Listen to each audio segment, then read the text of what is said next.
As the water.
Ladies and gentlemen, the President of the United States.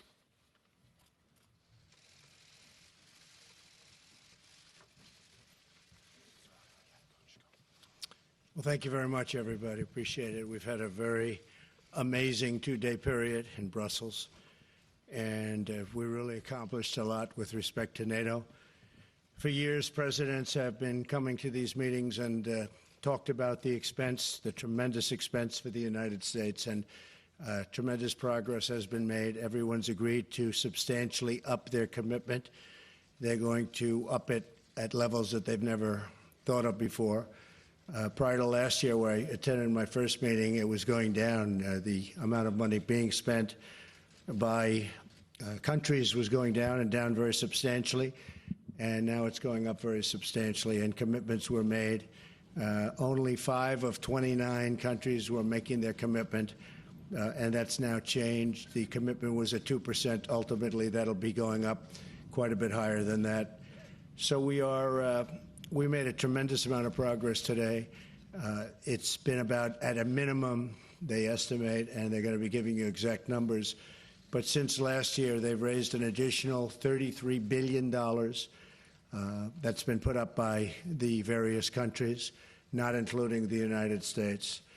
And the United States' commitment to NATO is very strong, remains very strong, but primarily because everyone, the spirit they have, the amount of money they're willing to spend, the additional money that they will be putting up has been really, really amazing to see it. To see the level of spirit in that room is incredible. And I hope that we're going to be able to get along with Russia. I think that we probably will be able to. The people in the room think so, but they nevertheless, they really stepped up their commitment and stepped it up like they never have before. So we took in an additional 33. The number could actually be higher than 40 when they give you the final number. The Secretary General Stoltenberg will be giving those numbers sometime today, probably in his concluding press statement. But we are doing numbers like they've never done before or ever seen before. And you'll be seeing that, and I guess you'll be hearing that a little bit later. Okay, we have our Secretary of State, as you know, and we have John is here. So if you have any questions for the three of us, Mike Pompeo just got back from a third trip, as you know, to North Korea. He's become a true expert on the trips to North Korea, the best way to get there, the best way to get out. And he gets along very well, and he's doing a great job over there. Yes, ma'am. Yes. President Terry McCauley with BBC. Can you tell us whether or not you warned people that the U.S. would pull out of NATO if they weren't meeting their spending goals? I told people that I'd be very unhappy if they didn't up their commitments very substantially, because the United States has been paying a tremendous amount, probably 90% of the cost of NATO. And now people are going to start, and countries are going to start upping their commitments. So I let them know yesterday, actually. I was surprised that you didn't pick it up. It took till today. But yesterday, I let them know that I was extremely unhappy with what was happening. And they have substantially upped their commitment. Yeah. And now we're very happy and have a very, very powerful, very, very strong NATO, much stronger than it was 2 days ago. Yes, ma'am. Yes, hi, how are you? I know, you're very famous on television. Did you ever at any point say that the U.S., though, might stop engaging with NATO? And do you think that your rhetoric helps NATO cohesion, or are you worried that people might think that the U.S. is going to not be as committed to NATO? There are a lot of people who say they were worried and stressed by what you did yesterday. Well, they were probably worried because the United States was not being treated fairly, but now we are because the commitment has been up so much. So now they are. And I was very firm yesterday. You have to understand, I know a lot of the people in the room. I was here last year. I let them know last year in a less firm manner, but pretty firm, and they raised an additional $33 billion, I think going to $40 billion, but it's $33 billion as of today. And then today and yesterday, I was probably a little bit more firm. But I believe in NATO. I think NATO is a very important, probably the greatest ever done. But the United States was paying for anywhere from 70 to 90% of it, depending on the way you calculate. That's not fair to the United States. In addition to that, as you know, we're in negotiations with the EU, and we're going to be meeting with them next week. We've been treated very unfairly on trade. Our farmers have been shut out of the European Union. Now, you could say they're different, but basically, to a large extent, they're the same countries. So I think we're going to be ultimately treated fairly on trade. We'll see what happens. But I can tell you that NATO now is really a fine-tuned machine. People are paying money that they never paid before. They're happy to do it. And the United States is being treated much more fairly. Yes, sir. PBS NewsHour. Did you win any concessions in your meeting and discussions with the German Chancellor when it comes to German defense spending and also this issue of purchasing energy from Russia? And secondly, what would you say to your critics that say by creating this scene here at NATO, you're only enabling President Putin in Russia to further disturb things in Ukraine and Georgia? Well, if you consider putting up tremendously, the additional funds at a level that nobody's ever seen before, I don't think that's helping Russia. I think that NATO is much stronger now than it was 2 days ago. I think that NATO was not doing what they were supposed to be doing, a lot of the countries, and we were doing much more than we should have been doing. Frankly, we were carrying too much of a burden. That's why we call it burden sharing. I was using the term a lot today, burden sharing. We had a fantastic meeting at the end, 29 countries, and they are putting up a lot. Germany is increased very substantially their time period, and Germany's coming along, and we still have to figure out what's going on with the pipeline, because the pipeline is coming in from Russia, so we're going to have to figure that out. I brought it up. Nobody brought it up but me, and we all are talking about it now, and actually I think the world is talking about it now, maybe more than anything else, but we're going to figure that out. And frankly, maybe everybody's going to have a good relationship with Russia, so there'll be a lot less problem with the pipeline. But to me, that was a very major point of contention. We discussed it at length today. Germany has agreed to do a lot better than they were doing, and we're very happy with that. We had a very good relationship with Angela Merkel. Yes. Mr. President. Yeah, go ahead. Hi, thank you. Margaret Tyler from Bloomberg. Yes. After all these years, I know, Margaret. Go ahead. Thank you.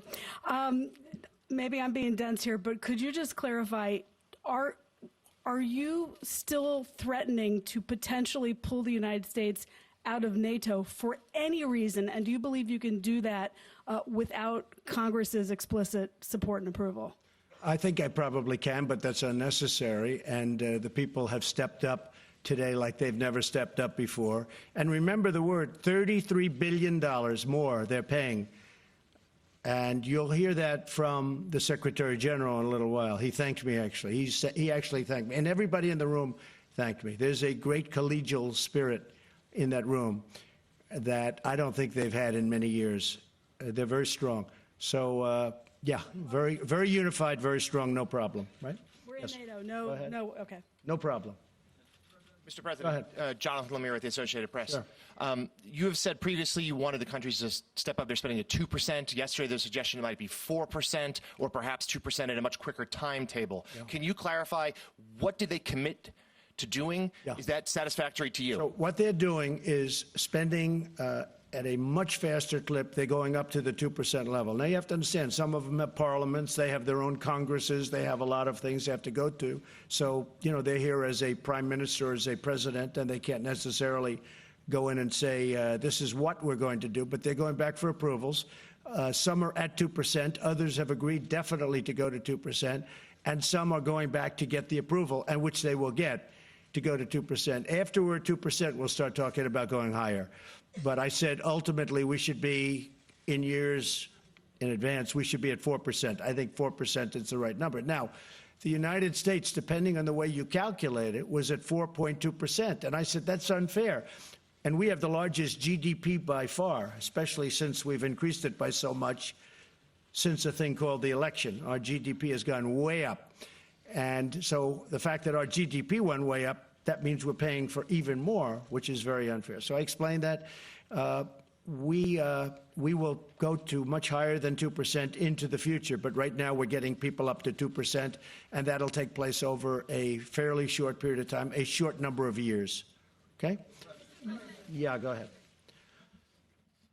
Hi, Tomislav Krasnec from Večernji List, Croatian daily newspaper. We understand your message. Congratulations, by the way. Thank you, Soccer. Juan. Thank you. We understand your message, but some people ask themselves, will you be tweeting differently once you board the Air Force One? Thank you. No, that's other people that do that. I don't. I'm very consistent. I'm a very stable genius. Go ahead. Yeah, go ahead. Thank you, sir. Jeremy Diamond with CNN. How are you? Jeremy. Quick question with regards to Germany and the comments that you made yesterday. Do you feel like, given the threats that you made about potentially leaving NATO, about insulting Germany's sovereignty, it appears, by suggesting they are totally controlled by Russia, do you feel like that's an effective way to conduct diplomacy? And secondly, would you be able to be a little bit more specific about the commitments that you secured today with regards to increasing financial commitment? Is there an updated timeline? Are there specific countries you could cite? Because a majority of them are already planning to meet that 2% threshold by 2024. No, many of them. In fact, Germany was going to be in the year 2028 or 30. Yeah, I think it's a very effective way to deal, but I didn't deal exactly the way you said. I have great respect for Germany. My father's from Germany. Both of my parents are from the EU, despite the fact they don't treat us well on trade, but I think that'll change also.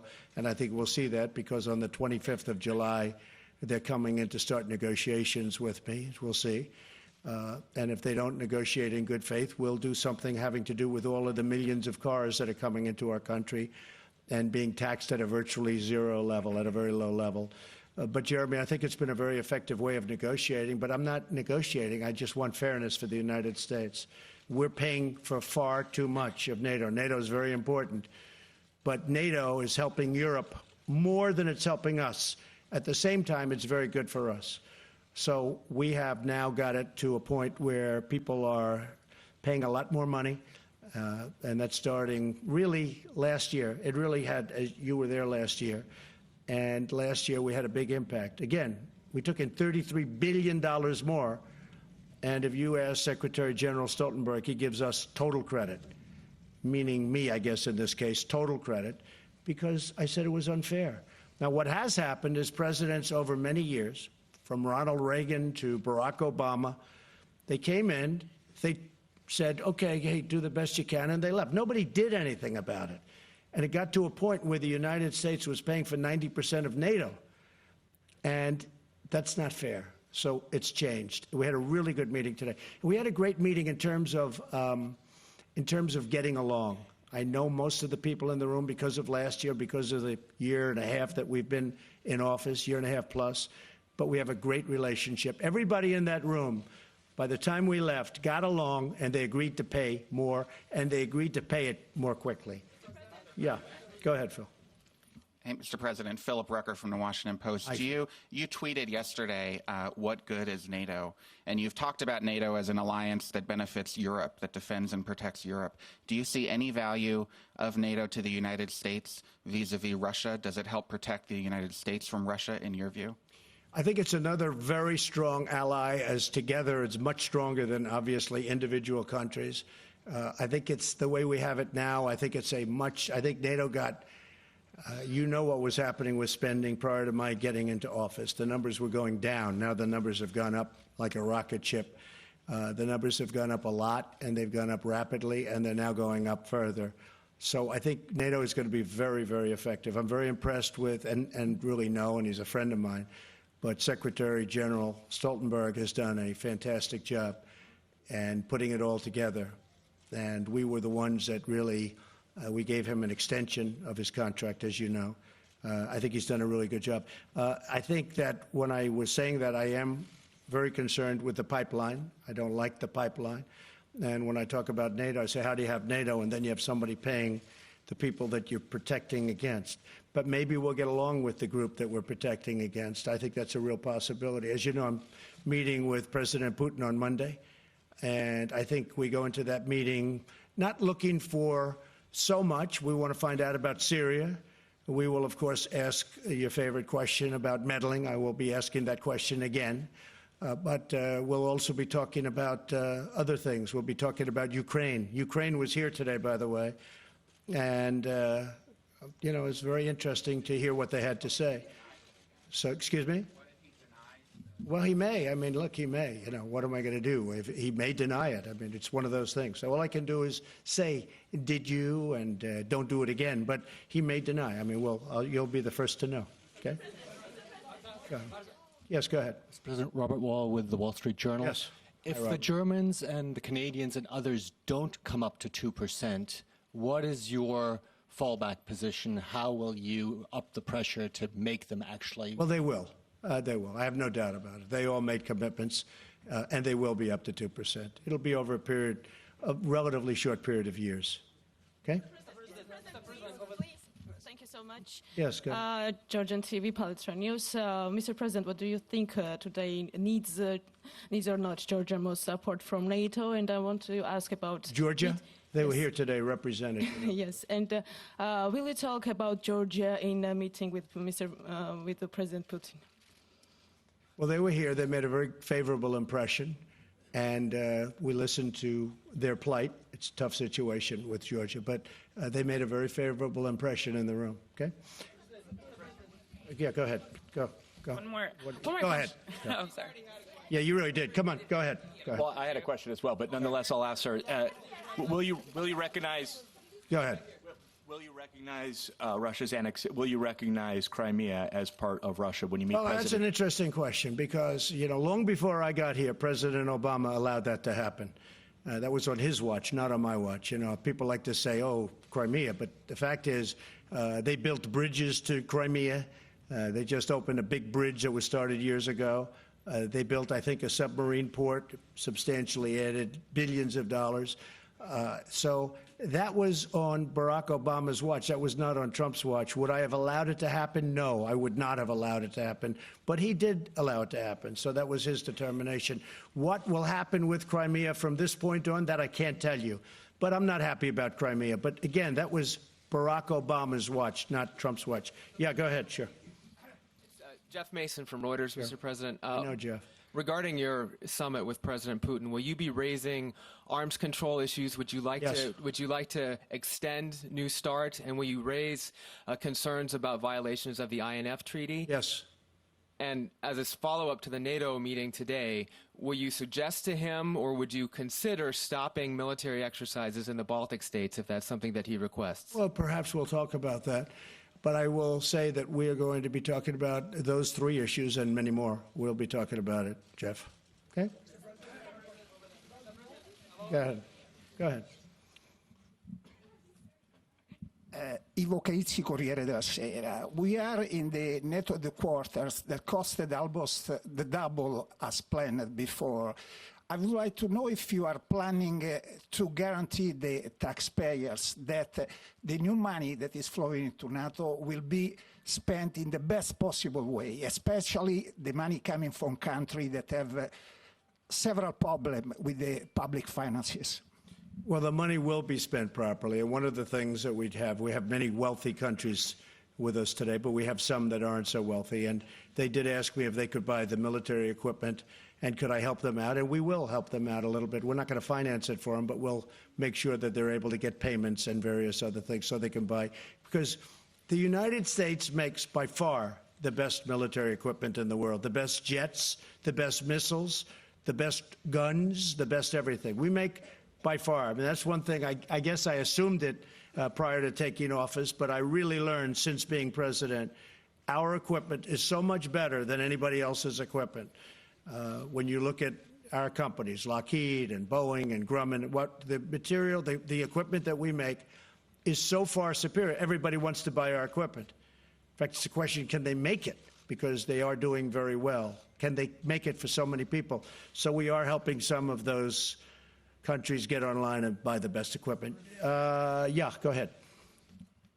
Hi, I'm Kristen Brown with Fox News. On your upcoming summit with President Putin, did any of your allies here express any specific concerns or talk to you about any messages that they'd like you to take with you when you go to the summit? Yeah, just the opposite of concern.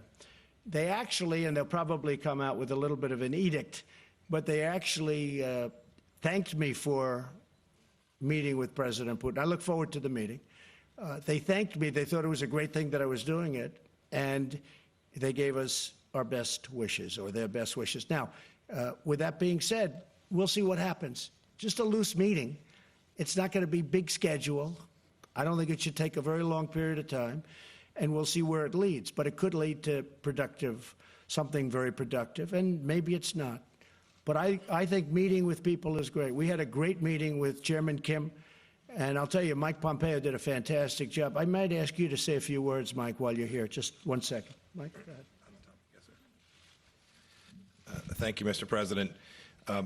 So I did. I returned, actually came straight from North Korea with a couple of stops here to Brussels.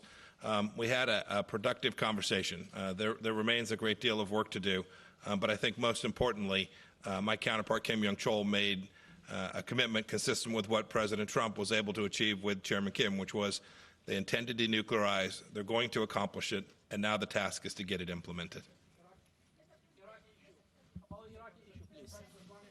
I think just to finish on that, you know, it's so important. That was an amazing, really an amazing meeting, I thought. And I really think that we established very good relationships. We'll see where it all lands, but there have been no missile tests. There have been no research. They have blown up a site. I hear they're blowing up another site, missile site. They've taken down all of the propaganda. In fact, somebody said there's no more music playing at the borderline. You know, the music was going on for many years. They said recently that, wow, there's no more of the heavy music and the propaganda. They've done a lot of things, and we got back our 3 hostages. So it's a good process. But the main thing is there have been no rocket launches. There have been no missile tests. There's been no nuclear tests, no explosions, no nothing for almost 9 months. Okay. Yeah, please. Sure. Ewan McCaskill from The Guardian. Your trip to the UK. There are lots of protests planned in London and elsewhere. How do you feel about that? I think it's fine. I mean, I think they like me a lot in the UK. I think they agree with me on immigration. I'm very strong on immigration. I made a point today. I said, you've got to stop. You're ruining you're going to have a lot of problems. You see what's going on throughout the world with immigration. I probably at least partially won an election because of immigration. If you look at Italy, Giuseppe, who I got to know quite well over the last month and a half, he won his election because of strong immigration policies on Italy. I think that a lot of the people in the UK, I think that's why Brexit happened. Now, I don't know what's going on with the negotiation, who knows, and I guess that's become a very interesting point of contention. I said I'm going to a few hot spots. We have NATO, then we have the UK, and then we have Putin. And I said, Putin may be the easiest of them all. You never know. But I'm going to a pretty hot spot right now, right, with a lot of resignations. But I will say that immigration is a very important thing. And I told them today the EU, the European Union, better be very careful because immigration is taking over Europe, and they better be very, very careful. And I said that loud and clear. Yes, go ahead. Go ahead. President Trump, Radu Tudor, Antena 3 Romania. What will you tell President Putin about this summit and about NATO?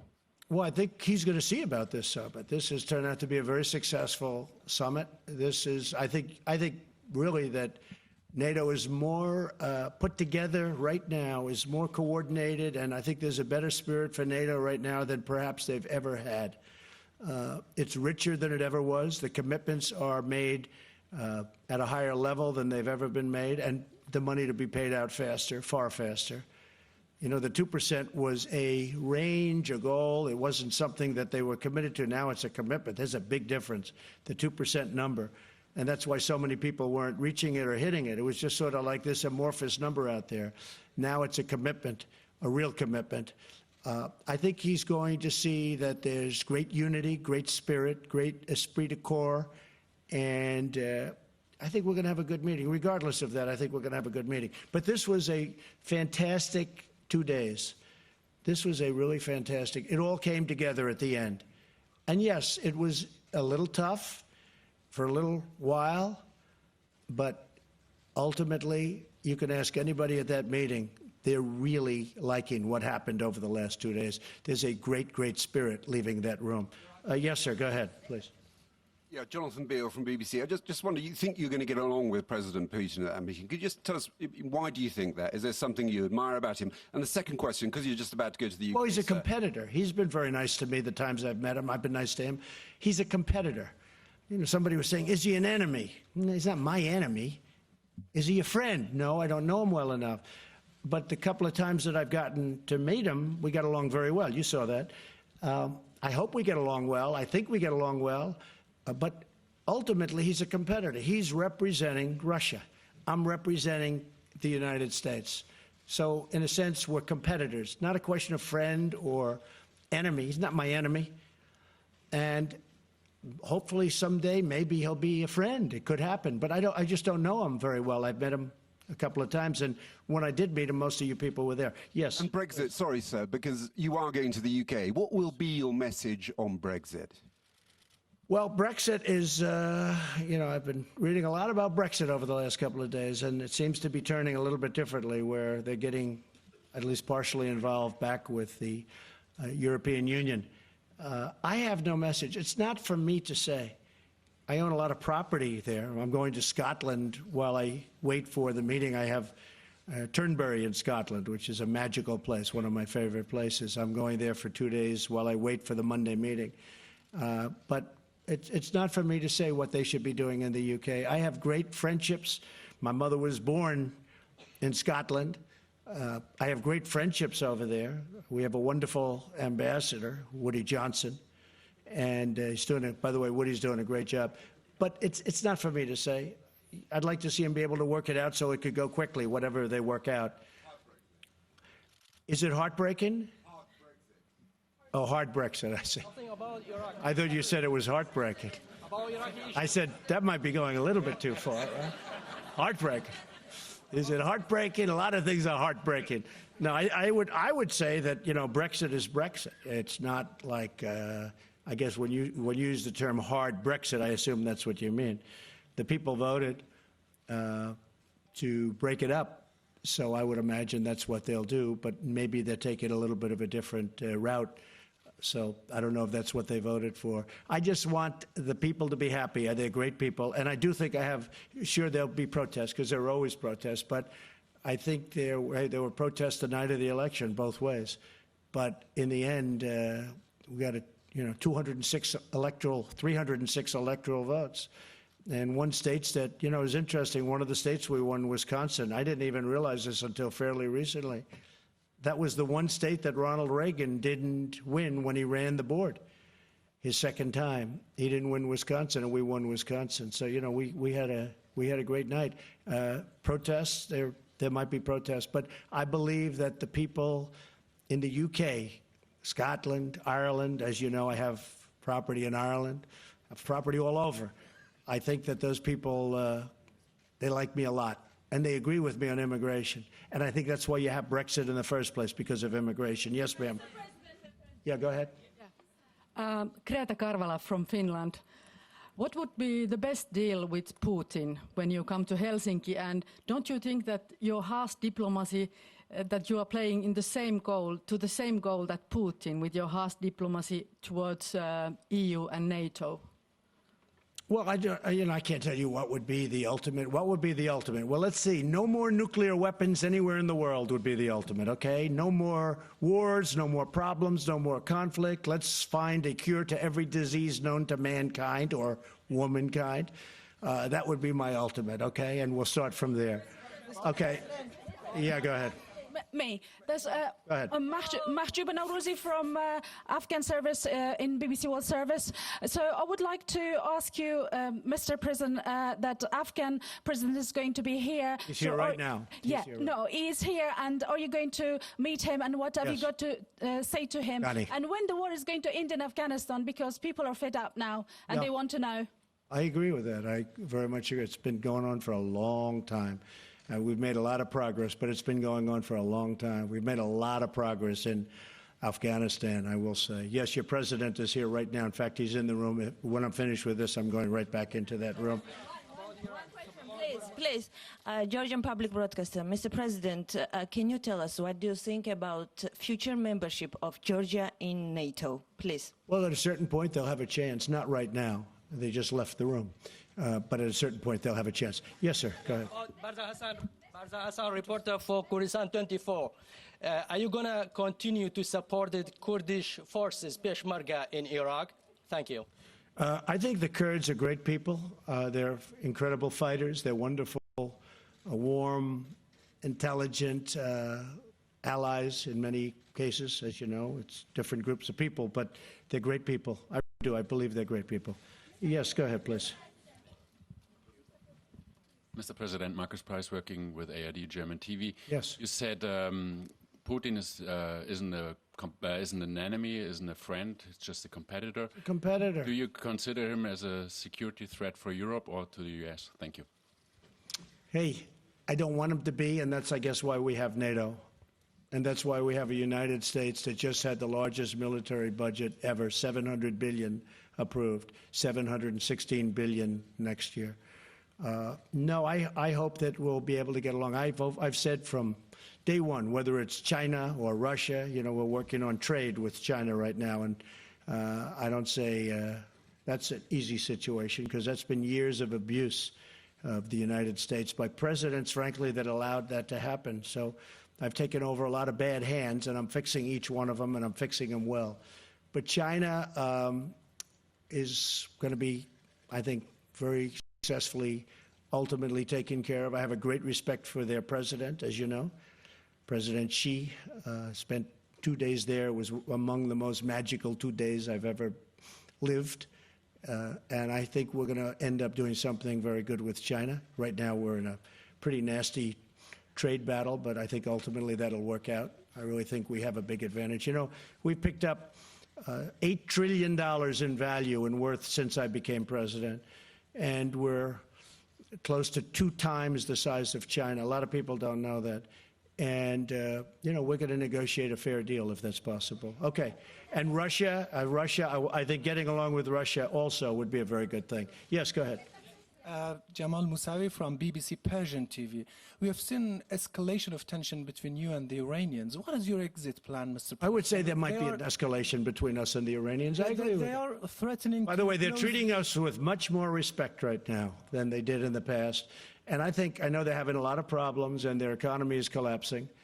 But I will tell you this, at a certain point, they're going to call me and they're going to say, let's make a deal. And we'll make a deal. But they're feeling a lot of pain right now. Yes, go ahead. Go ahead. Go ahead. Go ahead. Mr. President, do you expect the rise of the Russian influence in Macedonia following the starting of negotiation process like we've seen in Montenegro with alleged coup? And what will NATO and United States do to counter that Russian influence in the Western Balkans? We never talk about our future plans. Yes, go ahead, ma'am. Go ahead. Go ahead. Thank you very much, Mr. President. Thank you very much. My name is Ala Shali from Rodot TV from Kurdistan, Iraq. My question is about the government of Iraq. You know, after 2 months election, the government in Iraq has not been formed. What's the role from USA? And you want to talk about Syria with President Putin. Can I have any information about Kurds in Syria? Thank you very much. So I hope we get along well with Iraq.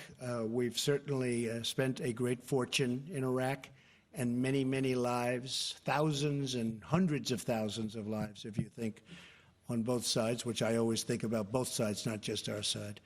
And they had an election, and I hope we're going to be able to get along, and we'll see how that goes. We've already been talking to the people that won the election. I was not in favor of that war. I was very much against that war. I never thought it was a good thing, but that's another deck of cards that I inherited, and we'll do the best we can with it. I think the election was pretty conclusive, and again, we've spoken to them. We'll see what happens. Yes, sir, go ahead. Go ahead. To the next event, we have time for one more question. Good.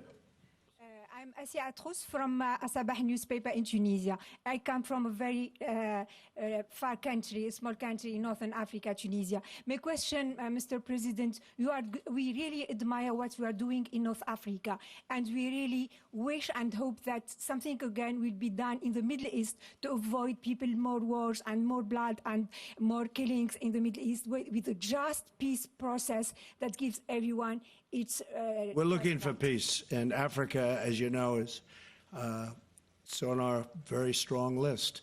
But we're looking for peace. We want peace all over. We want to solve problems. We're looking for peace. Africa right now has got problems like few people would even understand. They have things going on there that nobody could believe in this room. If you saw some of the things that I see through intelligence, what's going on in Africa, it is so sad and so vicious and violent. And we want peace. We want peace for Africa. We want peace all over the world. That's my number one goal, peace all over the world. And we're building up a tremendous military because I really believe through strength you get peace. But we're going to have a military like we've never had before. We've given out orders for, you know, the best fighter jets in the world, the best ships, the best everything. But hopefully we'll never have to use them. That would be a dream. To buy the best stuff, to have the best stuff, to have the best equipment in the world, and to never have to use it would be a really great part of my dream. Thank you very much, everybody. Thank you. I'm going to be leaving in about a half an hour. Thank you. Ladies and gentlemen, please remain in your seats while the delegation departs.